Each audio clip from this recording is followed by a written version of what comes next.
Welcome to 32 Bar Cut, the show, a show where we talk with our friends about what it's like to be a performer. Today on 32 Bar Cut, the show, we are sitting down with Broadway's The Lion King, Aliya Jo Ramey.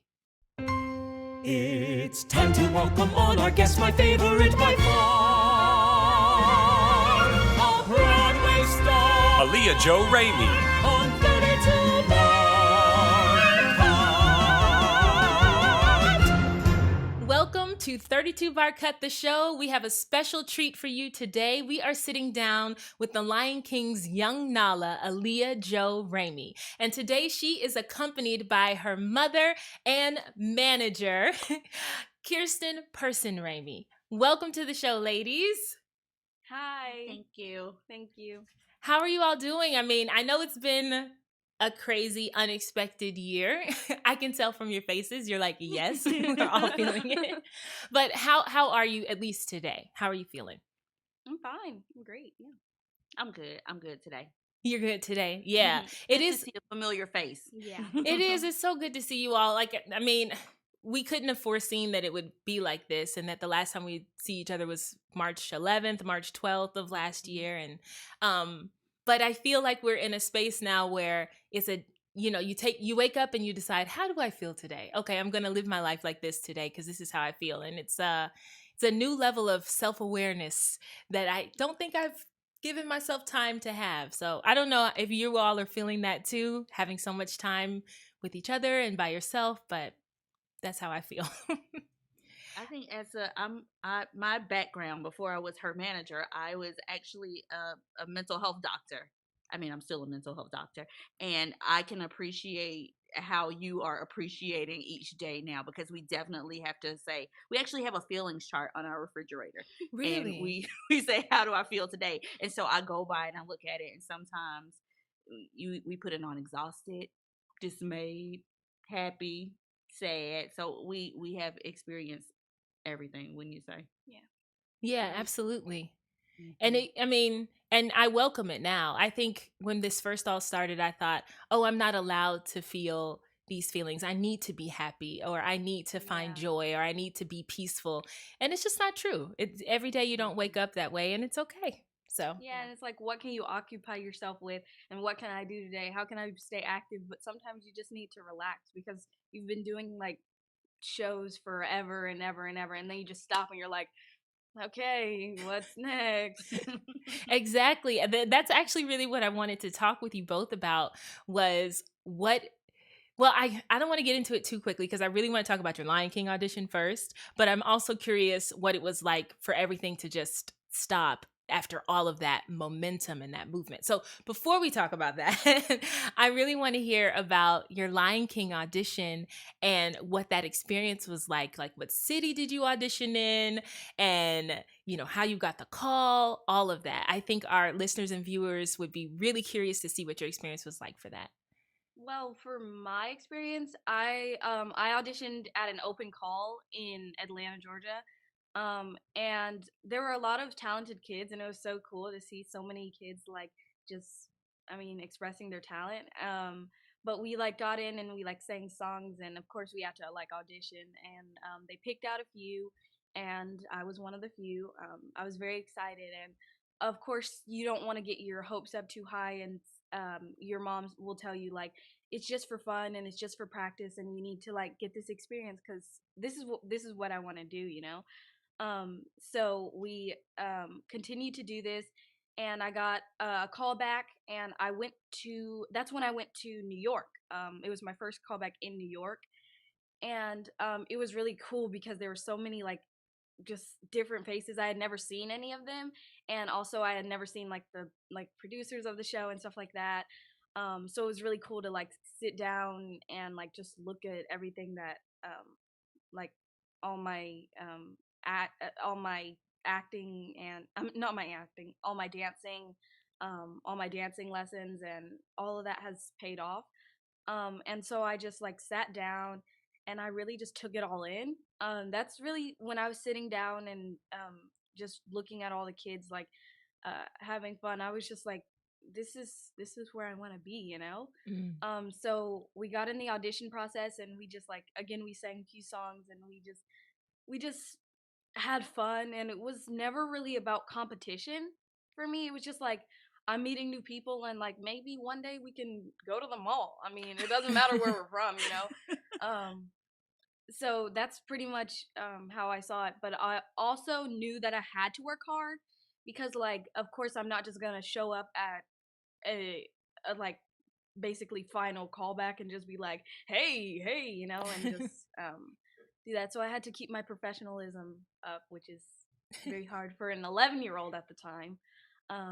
So yeah, that's pretty much what I did. But I just kept in my mind. I kept the Lord with me, and I kept my mother with me because she was at home with my little sister. And I thought like, wow, I don't know like what the process is gonna be for like if she is in like Georgia. I don't know how I could like do it, you know. I I didn't really think well, I didn't really think about what it was gonna do if I got it.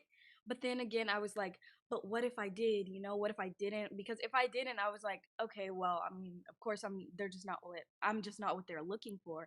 That's what my mom prepared me for, and that's what they said in the audition. They were like, if you're they used fruit, right? Mm-hmm. They said if you're a strawberry and we're looking for a kiwi, then of Wow. course we, you know. And I thought that was really cool because it's not just a specific like person, it's like what they have to fit in with the show. It doesn't matter if you're the most talented, most brilliant person in the entire world, you have to fit in with that show, and it has to be your calling. So that's why I just that's my audition experience, I guess. That's really amazing, Aliya, that you have learned that lesson so early on. It's something that I continue to learn. You know, if they're looking for a strawberry and I'm a kiwi, like, guess what? I'm not the right one for it. I think that's such a great way of remembering that rejection isn't personal. And maybe you could even start to believe that it's not rejection. You know, if they're looking for a strawberry and you're a kiwi, are you really being rejected, or are you're just not the fruit for that recipe, you know? I love Wait, that. okay, fruit for the recipe. That's brilliant. But that's not really all that happened. Can I say that? Yes, yes. I was actually ready for this moment. So Mom, please tell us what happened. So I think Aliya was about 10 when she told us that she wanted to be a Broadway star. Mm, Okay, 9, sorry. 9. okay. So she told us that she wanted to be a Broadway star, and we kind of said, okay. Now, mind you, she had been making declarations like this since she was a very, very small child. Once we were watching the Super Bowl, the halftime show, when Beyonce, Yeah. you know, when the lights went out off and everything, at the end, everybody's mouths are just open except for her. She's like, oh, I want to do that next year. She's like, what were you, like 4 at the time? Yeah. She's like, I want to do that next year. And so those type of statements were not really unusual. But But wait, Brock- wait. But it's like I still remember all those times that I said it because I meant it, you know? Mhm. Like it wasn't just like, oh, I want to do that. It's like I'm going to try to do that, you know? Yeah. And she and but it wasn't really unusual for us because she comes from an entertainment family. Before I was a mental health doctor and her dad was a minister, before that ever happened, we were independent filmmakers, and so I used to sing when I was younger. So to have, you know, a house full of kids who do that stuff is not unusual, except for the fact that I did become a mental health doctor. So she didn't grow up with the mom who was in the studio and on the sets. She grew up with the mom who went to an office every day. So the boring mom.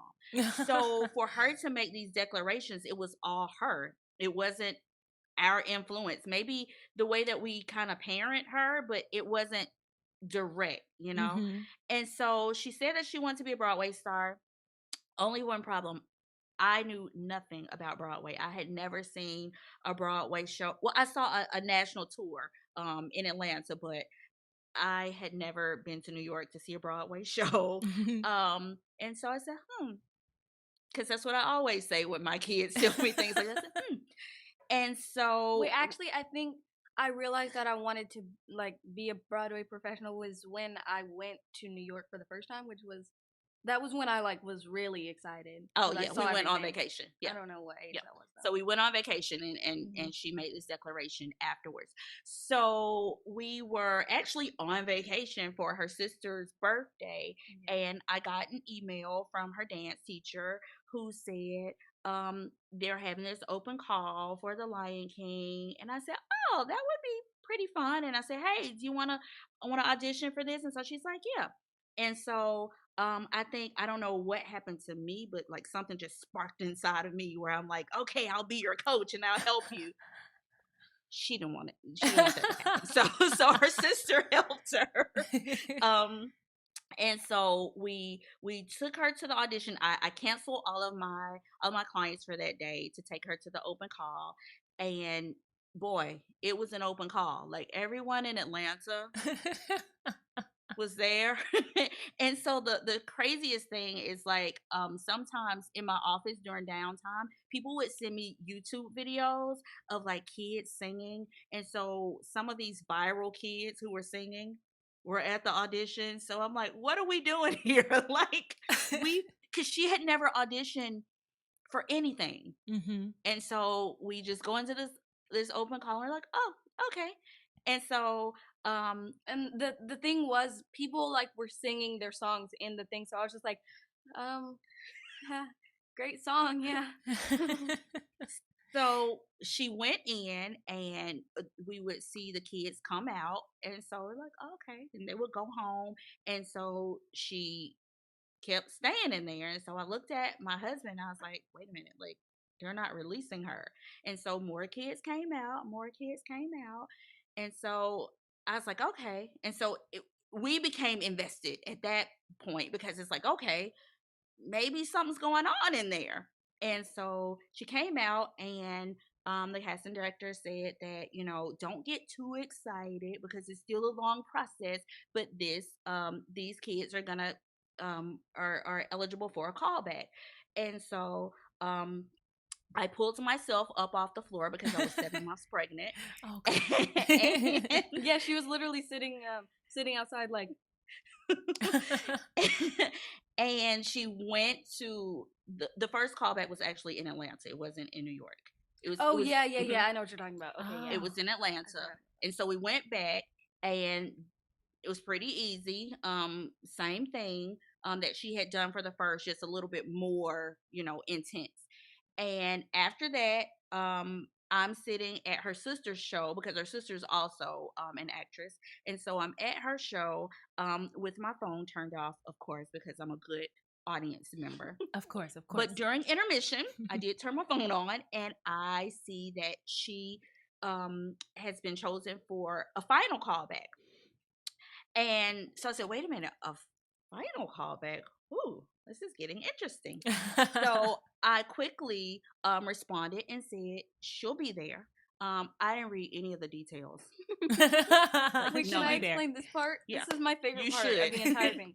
Okay, so the audition was at Pearl Studios in New York, and I called her on the phone and I was like, hey, wait, actually before that, I looked up where Pearl Studios was because I'm an interested child, and she was just like, yeah, we're gonna go. And I'm like, okay, but and I was like, hey, do you know where Pearl Studios is? And she was like, it's somewhere in Atlanta. And I was like, I'm not gonna worry her. Yeah, I'm just gonna wait until she comes home. And I just left the page open on the screen because she thinks that I made a mistake, but no, it was specific.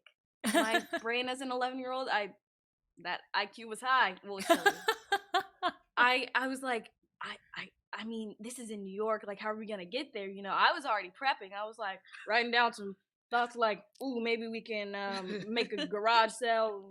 But I mean, of course, I was 11, so I didn't know any of our problems or financial things, which I mean, we didn't really have. So I was like, maybe I could pay for it and fly up there myself.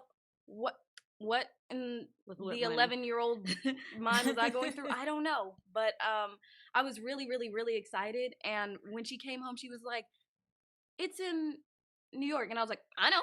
Wait, but before I confronted her, I had already called my assistant and I was like, okay, cancel all of my appointments yeah. on this day because, yeah, I have to take her somewhere in Atlanta. I don't know. And so when I saw it, I said, oh, New York. Okay. Well, there's a problem after what, like 5 or 6 months pregnant, you can't Oh fly. yeah. Mm-hmm. And so I said, okay, I have no idea how this is going to work. Mhm. Um, because of course she's a daddy's girl. She loves her daddy, but I'm such a mama bear, and so we've never really been apart ever. So it was clear that I wasn't going to be able to take her, although I did consider getting on a Greyhound or like consider some crazy stuff. But my husband said that he would take her. But yeah, there was that thing of the finances because although both of us were working, I had recently I was preparing to leave my practice. Mm-hmm. Actually, I think the day after the audition or some around that time was when I was leaving the practice for Oh no, maternity leave. it was the day before I left, right? I don't remember. That's ancient history now. But but we were, needless to say, we were not planning to go to New York.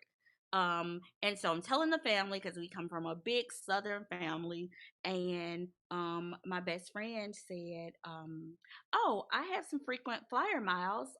If Rock, that's her dad, and Aliya Jo wants to use them, and we're like, yeah. And so they got the plane tickets. Someone at the church, because their dad's a minister, someone at the church, a colleague of his, said, okay, I'll take care of the hotel. And her uncle, my brother, gave them lunch money. So they were all prepared to go. And so they went to the final audition, and we had a big Sunday dinner before, and we said prayers and Yeah, and everything. like even my sister's friends came, like everyone who knew me came, and Wow. that was like, it's just like I didn't really think they like. I mean, I know that people that I meet, like we all care about each other, of course, but I didn't know like they like care that much that they would like come and like bring me presents and stuff like that. I'm like, whoa, this is like, I mean, this is huge, you know? So she went, and she made it to the final four, and we heard nothing. Now, when we went to the audition, all they said was Broadway, but then we found out that it was for the national tour. I had no idea what a Oh. national tour was, other than Mm-hmm. the fact that I had recently read a book about managing your children, managing talented children, because I was kind of leaning towards that anyway, and just kind of afraid to take that leap. And it was like, okay. So the problem with that was, even though we were really rooting for her, I was 7 months pregnant. And so to figure all of that out, but we said we would figure it out. If it was meant for her to get it, then we would make it happen. And And so there was radio silence. We yeah, that's heard what I absolutely nothing. Wow. And so we don't know how these things go. Um, so she came home one day, and a teacher had said that she had a former student who played young Nala, and she wanted us to see her Instagram. And so I'm just on the internet one day, and I actually go down the rabbit hole. You start looking up stuff, and I see the manager of one of the kids who had gotten it. And then it led me to see who the other kid was. So that's how we found out that she didn't get it. And the only reason Oh. I knew that it was them was because I was in the audition with them. But if like my mom never told me, I would be like, okay, well, like, did they cast anyone in general? But Yeah. I remember their faces. Mm-hmm. That's something I don't know if I'm really good at it, but every time like someone says, "Oh, do you remember them?" I'm like, I need a picture of them, and I'll remember them. Like I don't remember names, but I remember people, like faces. So we prayed for those girls and the boys and the casting director and the producers and the actors and everyone associated with the show, because we still felt a connection, and didn't really know why. And Mm. most people were like, okay, you guys are putting a little bit too much into it, but we just didn't feel like that was a no, more like a wait. Mm-hmm. And so I had the baby. We had some complications. Um, and the moment I felt better, I go on Facebook and I make this declaration. It's like on January 7th, But 2019. before that, New Year's. on New Year's Eve, on New Year's Eve, because it had to be before New Year's.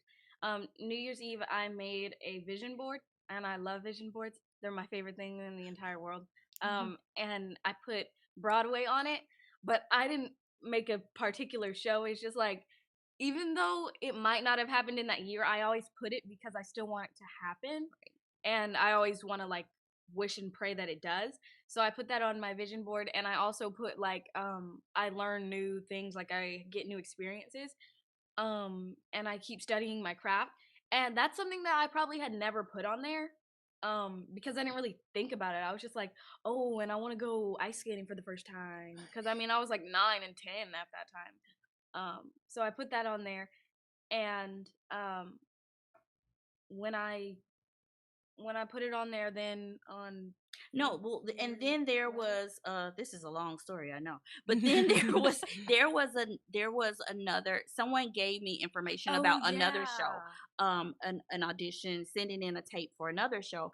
And so she did the audition, but I didn't send it because I felt like we didn't have an answer from the Lion King yet. And I couldn't tell everyone that because they would look at me and say, they didn't cast her. Let it go. Let it go.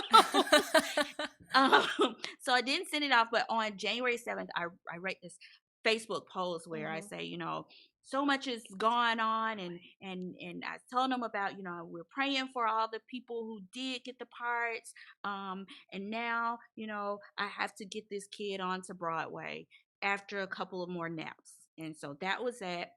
And 3 days later, casting director says, there is an opening for young Nala for the New York show. And we're like, get out of here. And so we're like, but we can't go to New York again because by now I'm not back in the office. So if we had financial stuff going on before, we're like paying for all the stuff after the baby. And so that's a lot, especially because it's not really like it's a 10-month advance thing like that you have time to prepare. No, it's 3 days. It's like but they said that we could send a tape, and so I said, oh, we know how to make tapes because we just made that tape that we never sent off. And so her dad booked out some time in the chapel at the church, and because there was a stage in there, and her sister was her acting coach, and she was the voice, and she was the voice of Simba and Sarabi and everybody else. She was all the voices, and the other sisters were audience members because I wanted her, for her tape, I wanted her to feel like she was on the stage performing for an audience. And so sent that off, said a prayer. That, when we were doing the audition, I kept on like messing up the lines because I was just so nervous. At that time, I didn't really like being filmed and stuff. Like, it was just like, I don't know how to get this right. I'm not going to ever get it right, But my dad cheered me up, and he had a pep talk with me. And my mom was like, well, I mean, the stuff that you're saying is, like, not true, because you're saying, like, I can't wait to be king, but you're not going to be king. So, like, She kept doing Simba's lines. Yeah, I kept on doing Simba's lines every time. And so she was like, picture there's all of your favorite Broadway people in the audience and stuff. And I was like, oh, that makes it even harder. And I'm like, but now I want to work harder because I kind of like close my eyes. And you know how people are like, that saying imagine the audience naked. Don't do that. Yeah. I like closed my eyes and I was like, what if I was on a stage in front of all the people that I like look up to? And that's what I did. And then that next thing, we got it. So we sent off the tape, and they asked her to come for another final audition. But this time they were only looking for one little girl. Before they were looking for two. And so we her father and I looked at each other, Oh, I and was like, what? we had to make some decisions because I mean, this was my dream, but also where were we gonna like how would we do any of these things? We thought like the self tape was all that was gonna happen, but no. Yeah. I mean, there's a long, long, long process to get into Broadway and to get into anything actually. So her dad did something that I really respect him for. He took his check, cashed it, and said, "Let's do it." Wow. And I kind of felt like, okay, no pressure, but it would be nice if you got it because your dad just spent our rent money. And they flew to New York. I stayed home with the baby, and I prayed for 4 hours, probably for everyone in the state of New York because I was praying hard.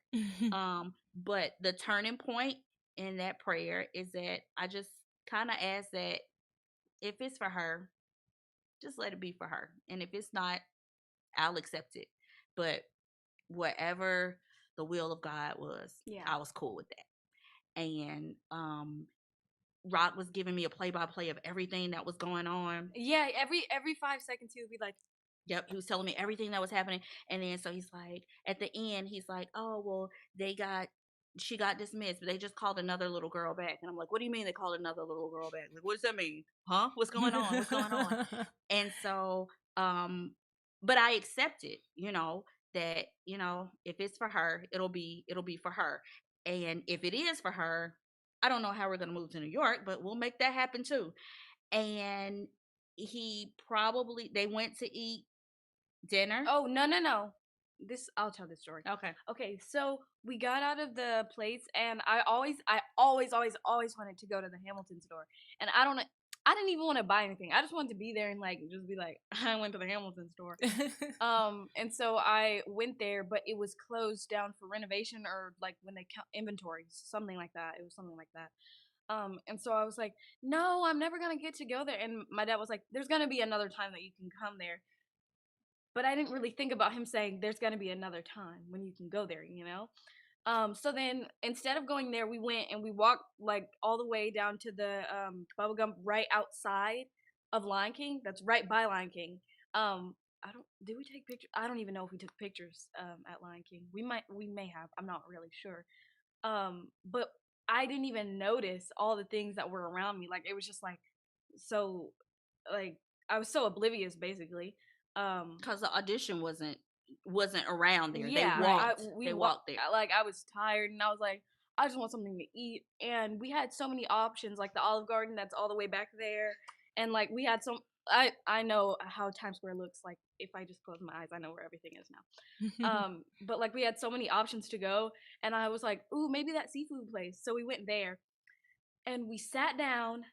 And 3 seconds later, I was about to go to the bathroom, but I didn't, which is weird because I just looked Always like go I to the had to. bathroom. Yeah, I just always do. And so I just sat down, and my dad was like, he got a call, and he was like, "Oh, okay, that's great, okay." And then he got off the phone. He's a terrible actor, actually, but some reason he like just really pulled it off, and he was like, so, but I was listening to the conversation he had before, and he was saying that's great and thank you and stuff like that. And he was like, so there are roles that you get and there are roles that you don't. Like he kind of like led me to say like I wasn't gonna get it basically, and he was like, there are roles that you get, and this is one of them. And so I started crying my eyes out, and then the waiter comes up and is like, do you want anything to eat? But I'm like crying, and I'm like, just walk away, because there was like, it was just a roller coaster of emotions, because I was like, oh my gosh, like I didn't get it, and then I was like, oh my gosh, I did get it, and it was really a magical experience hearing like you're gonna be in the Lion King, like you're gonna be there. And I was like, I mean, the audition process was amazing, and I like was teary-eyed about that, but like being in the show is like it just like over it just fills me up, I guess.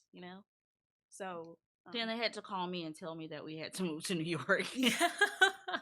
That's yeah, actually and my dad was like, don't tell her yet. And she called me, and I was like, yeah, I'm tired or whatever. But I was crying too, so Yeah. she already knew everything. But yeah, moms I know. don't even know if she. Yeah, I don't even know if he told her. If she just knew. But They yeah. know. I don't know how they know, but they know. Moms always know. That is such an incredible story. And I love how y'all were tag teaming. So we got the full version of everything. You know, it's just so great. And that leads me to my next question, because I was really curious what the process is like to relocate, because we've had some young Nalas and Simbas who are from the New York area or maybe from New Jersey, but we've also had some like you who have had to pick up and leave their families, you know, leave their school support system. You had an amazing support system in Atlanta. So what was that like, leaving and being away from your spouse and your family and all of that? Like, it's a lot. Why don't you take this? Because Yeah. it's kind of like, I mean, I just moved because my mom did everything, so you can take this one. You just packed. It was difficult, but it was Rock always says that it was Aliya Jo's dream and it was my sacrifice. So I knew that I had to sacrifice. But in a sense, I felt that I owed it to her because like I said, I became a mental health doctor and I got my first job as a mental health doctor when she was 4 days old. Wow. So I went to work when she was 4 days old. Oh my. And she didn't go to nursery or anything like that. She was with her dad. He has a filmmaker schedule. And so I worked really, really, really hard to try to give her something to look up to and try to give her a really good life. And even though I was always at everything and I was always, the mom who was supportive, I just felt like, you know what? I can leave it all behind and go to New York with you. So it wasn't as hard as it seems like, because people will say, wait, so you became a doctor, you took like 10 years to become a doctor and then you left it all behind. I said, I'll always be a doctor, but my daughter won't always have this moment. And so the whole family, we have 5 girls, with the exception of the baby, everyone casted a vote. And everyone said, yeah, we'll make it happen. And so Rock and I lived in La La Land because we were saying, well, we'll just see each other every weekend. I don't know where all this magically delicious money was going to come from. FaceTime, that's where it's going to come from. Like, we'll see each FaceTime. other and we'll do this and we'll do that. But we talked to some people, some of his colleagues, and they're like, well, yeah, so you're going to need a GoFundMe. And I was like, what is that? And they're like, it's where like people raise money. And I'm like, why would anyone give me money? And so they said, it's like your family and friends, they donate. And I said, okay. And so they started figuring up the numbers. And when I saw the number that they were saying that we were going to go for with the GoFundMe, I was like, no one's going to give us that much money. And I was like, I don't even feel comfortable asking anyone for it, because I still had not gone back to work, because it wouldn't make any sense for me to go back to tell my clients that I'm going to leave anyway. Yeah. And so we did the GoFundMe and we got some donations, and we were so grateful and thankful for every cent and every prayer that we got. But I thought the number was too high until I started researching New York real estate. And I said, oh, okay, so we're going to be living at Port Authority. And I laugh now, but we were so afraid because we were like, I don't know where we're going to live. And so everyone was like, oh, well, you guys aren't getting a relocation fee. And I'm like, this is Broadway. Like people try their whole lives to get to Broadway. We're going to figure it out.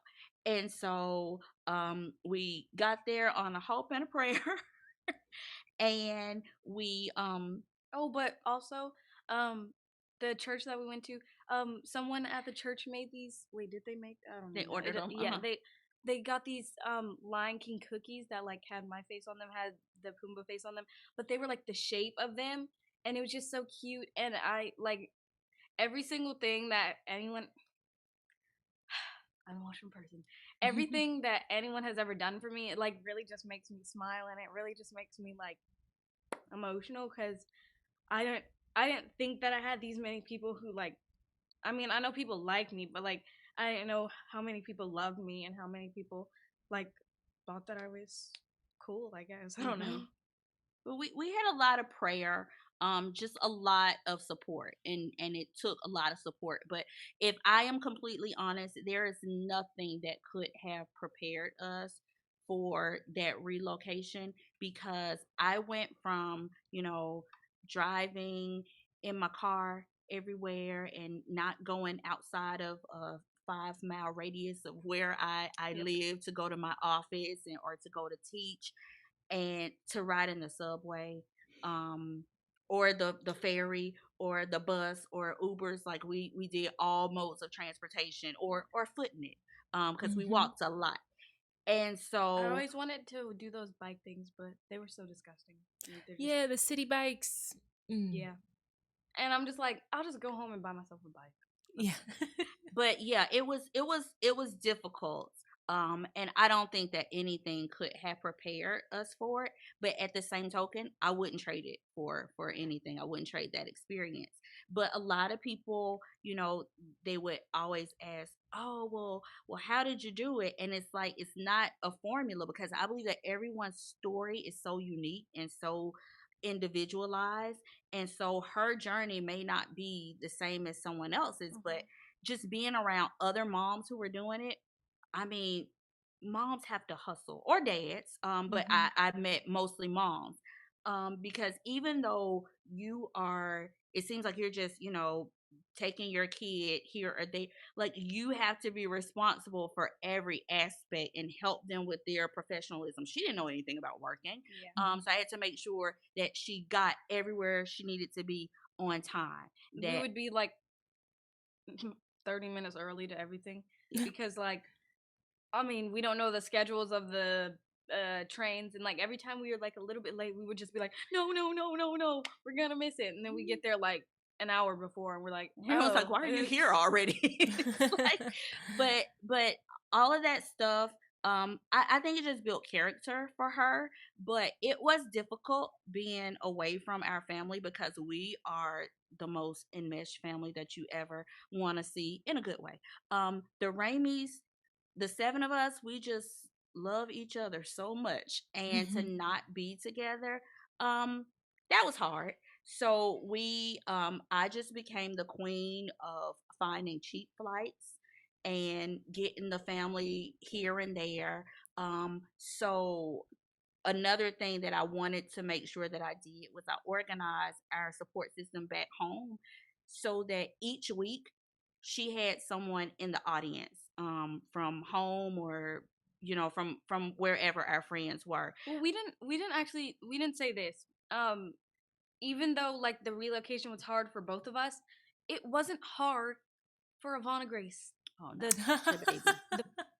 4-month-old. She was 3 months when we moved. 3-month-old. Yeah. She loves New York, I guess, because she like looked up at the lights and was like, wow. And like, for a baby that young to show that much expression is like whoa. And I'm being a doctor thinking, oh, it's gonna be sensory overload in the baby, and the baby was like, gazing at everything. she was chill. Like if she could, she would have been like this, So yeah, so she just so we would actually thank her a lot, because people would always say, "Oh, well, she never cries. She's not screaming," and I'm like, "She's like living it up. She's a New York girl." Oh yeah, and if we ever went to like plane rides home, like for like one Monday and came back right after, like they would not want to sit by us on the plane, and they would be like, "Yeah, it's a baby," and she'll just be like, "Okay, Yeah, I'm a baby, but I don't cry. And then they'll be snoring, and we'll be like, "Yeah, okay." Oh, But you're that making that the was a hard noise." thing, like going back home, because since the theater is dark on Mondays, we would go home Oh yeah. on early Monday morning. We would get like a 6:05 flight, get home at like 9:05, 8:45, something like that, and stay in Atlanta for that Monday, and then get another flight that Tuesday morning. So by the time we leave the airport and we get an Uber ride home, she I would take a nap or fix my hair. fix her I hair. didn't really take naps. I didn't know the importance of naps until I like stopped working. Like I just like kept on doing stuff, and then Yeah. when I stopped, every Monday, like when I stopped, I would be like, "Wow, I'm tired." Mm-hmm. So I had to like figure out something to do. So yeah, Something to do. Yeah, but those we would go home for literally a day yeah. and then come right back. That is That was hard. That's wild. Cuz I know just for the regular actor that's not a child actor and also doesn't have a family in another state, Mondays are the day that you recuperate, and it's the day that you kind of rest and get your mind ready to do another set of shows. So I did not know that y'all were doing that, and I commend you both for doing that and keeping your connection with your family and your siblings and your spouse, because it's important. And over time, space does happen between people, and it seems like you made sure that that didn't occur. And I mean, I'm still actually kind of like spinning off of your support system and how they made sure that you got what you needed, and in a way that worked and made you feel loved and made you feel special, and not like didn't nothing you said sounded like charity. It sounded like support. It sounded like a village, which I just think is amazing. And anyway, okay, let me focus on what I wanted to speak with you about next. I'm really curious about what your thoughts were with working with adults. You know, like you went from being, I guess, a regular student to moving to a new city and having your coworkers be grown people, you know, like it's a lot. So what was that experience like for you? Well, this is very weird, but it's not extremely weird. So I always like talking to like older people, especially like seniors and stuff like that, because I just love experiencing like different, like talking to them about their experience in life and stuff. So She means seniors as in like 70, Seniors, yeah. 80, 90 years Okay, old. Okay, senior yes, but- citizens. Gotcha. Yes, but it could go down to like 20, because my sister was like almost 20 at that time. And I talked to her friends kind of like when they were over. I would talk to them too. But I love talking to people in general, but my mom doesn't think this, but my dad does. When I meet new people, I'm very, very, very, very, very shy. And then the second day I meet them, I'll be like, "Hey, how you doing?" You know, like my mood changes because I see what they're about, and if they're not like the nicest person, I won't talk to them. Just because I don't like really need the negativity, I guess, you know. But I always like see what the person is about. I don't know if it's me doing that or if it's my brain or my emotions, but something in me tells like me like to be shy or to be quiet. Um except when I'm performing or except when other times, I guess. But every person in The Lion King, they were so sweet and so nice that I just like, I guess, open my heart to everyone instead of like being shy. Um, Especially during the like my first show. It was really cool to see like everyone like, "You got this," and "Wow, you did amazing," and like handshaking me, and like all the like jokes with the kids and the adults, like they don't really lower their standards, I would say. They like, everyone there seemed like they were a kid at heart, seriously.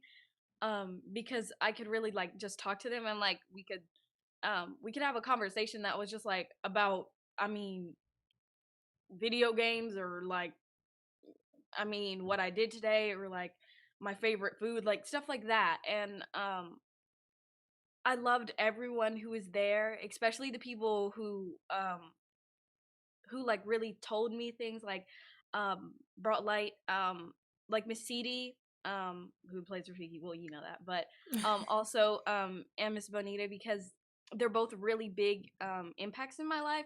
They really just, they like were, they they it didn't seem like they were, I was on their standards, and that's really like, it's really weird. Like I knew I was working with them, but it was like I was working under them, I guess. You know, like they were my boss, I guess. Because they were both like very like professional, and like they told me like right from wrong, and they were like, well, if you mess up, make sure you don't do this, and don't yawn on stage. And that was a whole other conversation. But they were like, and if you cough, make sure you like just go like like like they had to teach me like the like basics, like you need to do this so that nothing really goes wrong in the show. So they were really one of my biggest like people who I saw every day and were like, wow, you're so amazing and I love talking to you. So the overall experience with the adults, it was pretty just, I mean, it was regular, but it was like a higher regular. It was like I could talk to them, but like I loved talking to them, and they were like the biggest inspirations, I guess. Like, because I didn't really know what to say to them sometimes. It was like I don't really know how to get my words out. Like even now I'm like I can't even express how amazing they are. All of the adults, like from the men's ensemble to the women's ensemble to the upstairs, to even the people who work uh in the lighting and stuff like that. I mean they're all amazing, and I love talking to every single one of them. That's pretty consistent. Her whole life. I mean, I remember when she started kindergarten, and like the principal of the school, the executive director, like would like be talking to her, and she's like explaining stuff, and she's like, and so and we had a fist bump, and like it like ended with a hug or something. But my sister used to say that she's a little adult, like ever since she was like maybe like 2 or 3, but she's always been really wise beyond her years, really respectful, and I think that's what throws some people off, because she can have a a nice conversation with an adult. She'll carry herself in a very mature way, but she knows that, hey, I'm a kid at the end of the day. So she doesn't try to act, like she's an adult. She knows that she's a kid, but it's like she's able to hang out with babies and kids her age, and then older people. And so it's pretty cool. So when you talked about our village that we had, at home, it just translates everywhere we go. We just try to create our village. But the cool thing about Lion King, we didn't have to reinvent the wheel because everyone was already there. And so, because I felt like, oh, these people are gonna look at me like I'm crazy. I have a baby in a pouch, walking around, and I'm this mom. I don't want them to think I'm a stage mom, like who's like, well, maybe say it this Work way or it, try it girl. like this. I was like, I'm not that person. But at the same token, if you have a relationship with my kid, you have a relationship with me. If my kid loves you, I love you. If my kid is a little bit leery, I'm gonna figure out why does my kid feel that way, and try to make sense of it. And so we literally found our village at the Lion King. So when I say that, you guys were like her aunties and uncles, like I mean that. Like she really loves you guys. Yeah, and like Aw. sometimes like people would send me like postcards and stuff like in Atlanta when I had my birthday, and they would put like in quotation marks auntie or like something like that. And I'm like, but that's like, I mean, it wasn't just like a like my Wranglers, it wasn't just like I'm the boss of you. It was like I'm the boss, but I'm your friend. Like I'll like keep you safe, and I'll be like your like not outlet. I don't know, like your family. yeah, Your your fam. family, and I'll just be nice. And it's hard, it's hard to like know what's gonna happen before it happens, but then also I like the mystery of like going in there and just being like, hi, what's your name? I'm Leah, and I mean I'm 11. So yeah. I I love you too. I love you both so much, and I'm just so happy to see you and talk with you and really hear about your experience, because the crazy thing is about the Nala and young Nala relationship is that we don't get any stage time. And so I always had a moment during the middle of the show where I would come down to rewarm my voice up because I was losing my voice at the time for Can You Feel? And I would pop in the Wranglers room and see what the kids were up to Yeah. and tease them or something, bother them in some way. And then the only other time I got to see you all was when we got on stage to bow. And it's strange because I think people might think that we all see each other and we all interact how we want to and everything.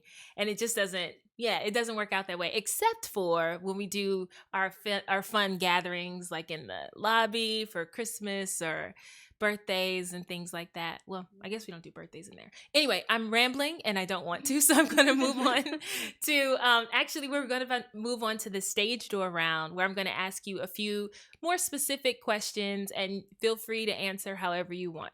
You ready? Yes. Okay, so what is your all-time favorite musical? Probably Hamilton, just because of the musicality, not just because like everybody talks about it. It's more of like, I love history. Like if someone gave me a history test, I would complete it in like 5 minutes. And to see like a Broadway musical, two things that I love together is like, so yeah. Did you get to see it while you were in New York? No, I didn't. We were gonna see it the week that we left. Are you serious? And we hadn't bought the tickets yet, which I don't know why. Maybe because we knew this was gonna happen. I don't know. Like, we didn't know it was gonna happen. Like, we knew that, like, I guess the Lord prepared us. I'm not sure, but we didn't buy the tickets, and I was like, I'm so excited. And then we got the call, and they were like, oh yeah, we're not going back to Lion King. Just go home. Oh my God. You can go anywhere to stay safe. That's what they said.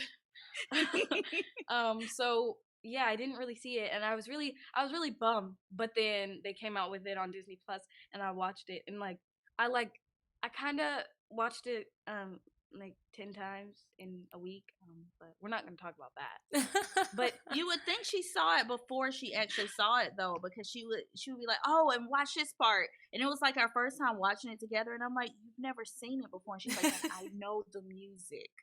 Yeah, and I know what songs were my favorite, because I mean, there's not really any talking there, so I'm like, oh my gosh, this part's a little inappropriate. Ooh, I love this part.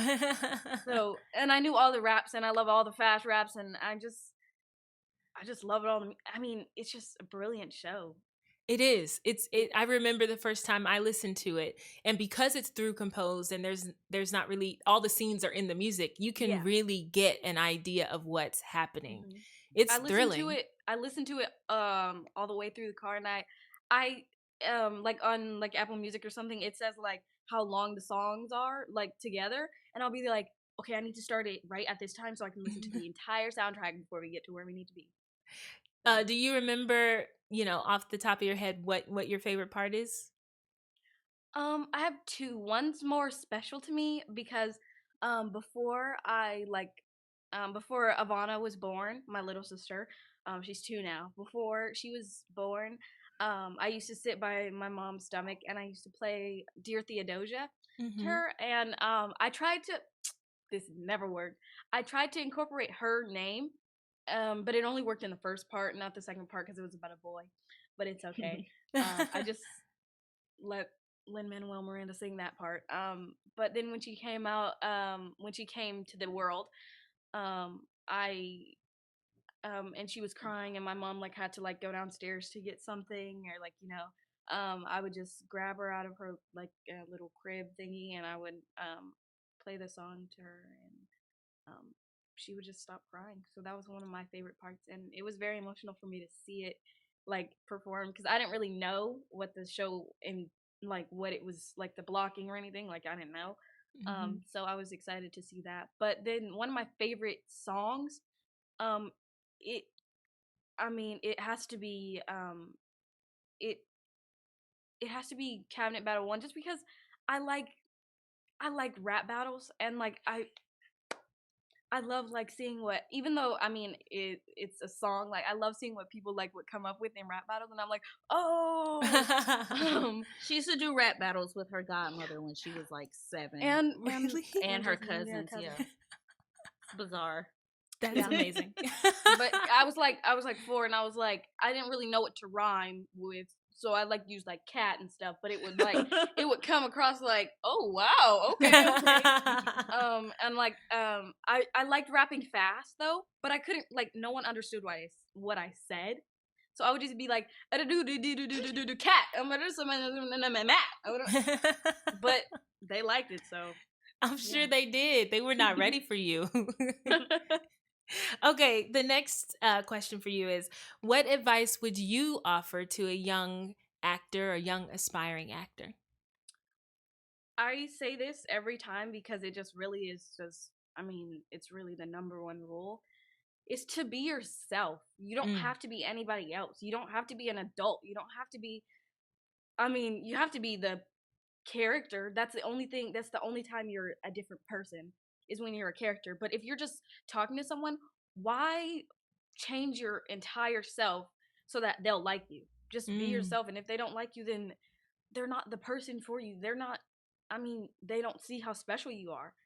So just always be yourself and always have faith in yourself because there's no one, I mean, besides your mom, there's no one in the world who believes in you more than yourself, but you have to believe in yourself for that to come true. Yeah. So Absolutely. 100%. I couldn't have said it better. That's really great advice. Because I think we do get caught up in what we think people want to see or what we've decided people expect, and then we lose sight of ourselves. And I just think it's really commendable that you are at this age in your life and this stage in your life and you've already realized those things. So that means that you will be able to go forth into the world without becoming some, proxy of Aliya. You can actually be who you are, which I think is awesome. Okay. I'm not going to, well, you kind of already answered this, but I'll ask it anyway, just to see if there's something else you're interested in doing with your life. But if you weren't an actor, what profession would you like to pursue? I'm gonna give you the second grade Aliya and the now Aliya. No, that was 5. You were 5. I was 5? I thought I was in second. Oh no, I wasn't in second grade. It was until I was. Because I in know second what grade. you're thinking. It was until I was in second grade. I wanted to be a singing, dancing meteorologist. Oh, I loved weather. I still love weather. Like my mom would be like, "What's the degrees?" And I'll be like, "It's gonna be blank Fahrenheit with a high of blank." And but she'll be like, "How do you know this?" And I was like, "I looked up the weather before I even like woke up completely." You know.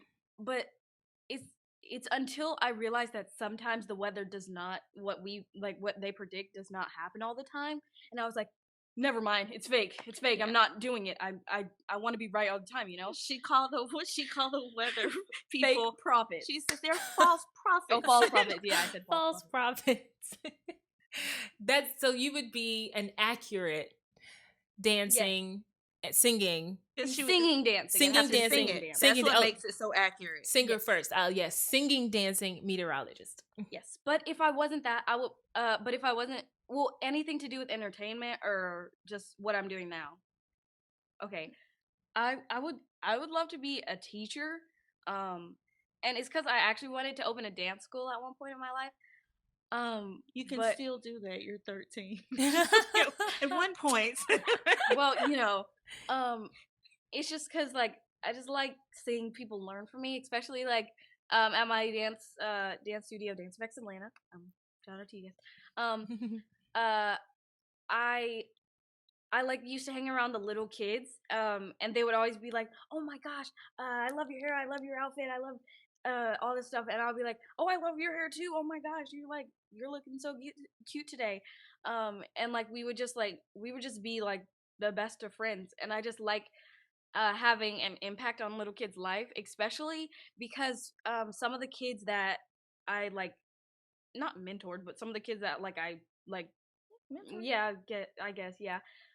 They came to see me in the show, and they were like in awe, I guess, because they like knew me, and they were like, "Wow, like you're on stage. How did you even do that? Like, how did you change out of the elephant to be the thing?" And they have so many good questions that adults ask, and it's like, how are you guys this smart? You're literally like 4 and 5 and 6 and 7. Yeah. And so I just really I would love to be a teacher for anything. But she's good at everything that she does. Like she does art, she bakes, she cooks, she skateboards. Like she literally wakes up. It's almost like she wakes up every Monday and finds something new to like just really some goal to accomplish, and she's really good at it. So it's like the sky is the limit with her. But I really think you should think about that. singing, dancing, meteorologist. I will be the first one. Yeah. Well, I'll let write that on my vision board. let everybody know the idea came here. So Yeah, nobody steal it because I will know. I have just one more question for you, because I think just being a human being, but also when we are actors, we have people we look up to, or people that inspire us. And I'm curious, who inspires you? Well, of course, my mother. I mean, Oh, I mean, you heard the entire story and her changing her entire life to just let me like do my goal, like complete my dream, I guess.